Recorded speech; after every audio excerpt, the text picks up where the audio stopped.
والذین کفروا بعضهم اولیاء بعض الا تفعلوه تکن فتنۃ فی الارض وفساد کبیر۔ لفظی ترجمہ، والذین اور وہ لوگ جو کفروا کافر ہیں، بعضهم بعض ان کے، اولیاء رفیق ہیں، بعض دوسرے کے، الا اگر نہ، تفعلوہ تم ایسا کرو گے، تکن ہو جائے گا، فتنہ فی الارض زمین میں، وفساد اور فساد، کبیر بڑا۔ بامحاورہ ترجمہ کچھ یوں ہے، اور جو لوگ کافر ہیں وہ بھی ایک دوسرے کے رفیق ہیں، تو مومنو اگر تم یہ کام نہ کرو گے تو ملک میں فتنہ برپا ہو جائے گا اور بڑا فساد مچے گا۔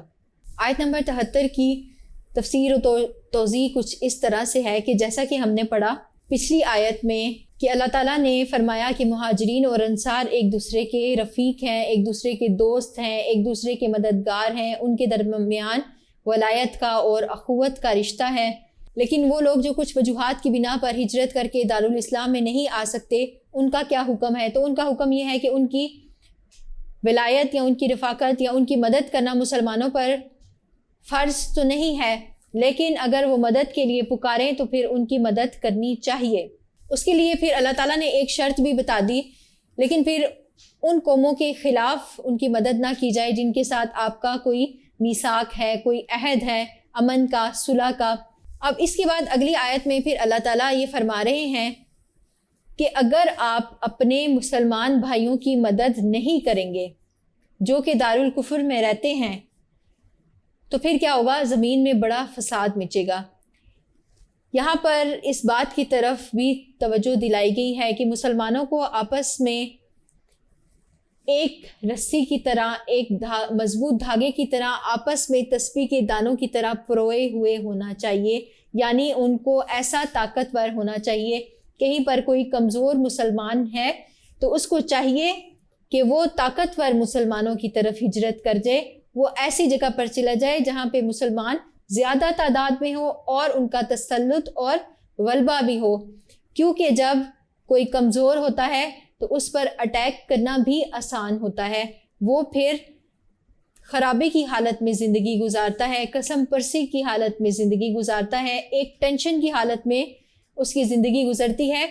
تو یہاں پر یہ فرمایا گیا ہے کہ مسلمانوں کو چاہیے کہ وہ ایک دوسرے کے رفیق کار بنے، کیونکہ کافر بھی ایک دوسرے کے رفیق ہیں۔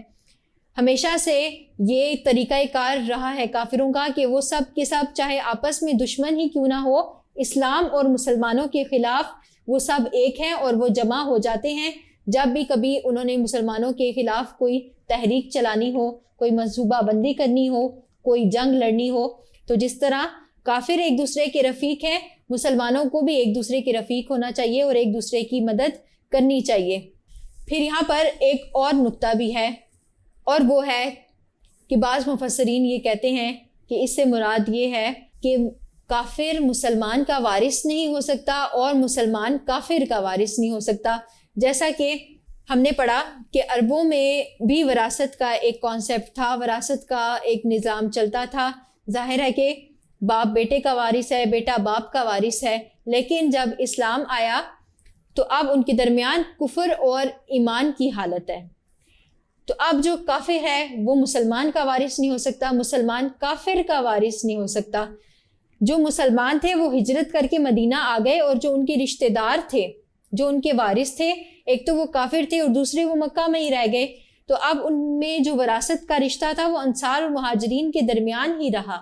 لیکن پھر بعد میں اس میں تبدیلی آ گئی تھی جو ہم آخری آیت میں پڑھیں گے۔ تو یہاں پر اس بات کی طرف بھی اشارہ ہے کہ اگر مسلمان کافر کو اپنا وارث مان لے، کافر مسلمان کو اپنا وارث بنا لے گا، تو اس کی وجہ سے بھی زمین میں بڑا فساد مچے گا۔ تو اس بات سے اللہ تعالیٰ نے منع فرمایا ہے کہ کافر مسلمان کا وارث نہیں، مسلمان کافر کا وارث نہیں۔ اور دوسری بات یہ کہ جہاں مسلمان کم تعداد میں ہوں اور مغلوب ہوں تو جو زیادہ تعداد والے طاقتور مسلمان ہیں ان کو چاہیے کہ اپنے ان بھائیوں کی مدد کریں، ان کو اپنا رفیق بنائیں۔ امید کرتی ہوں اس آیت کی آپ کو سمجھ آ گئی ہوگی۔ بڑھتے ہیں اگلی آیت کی طرف۔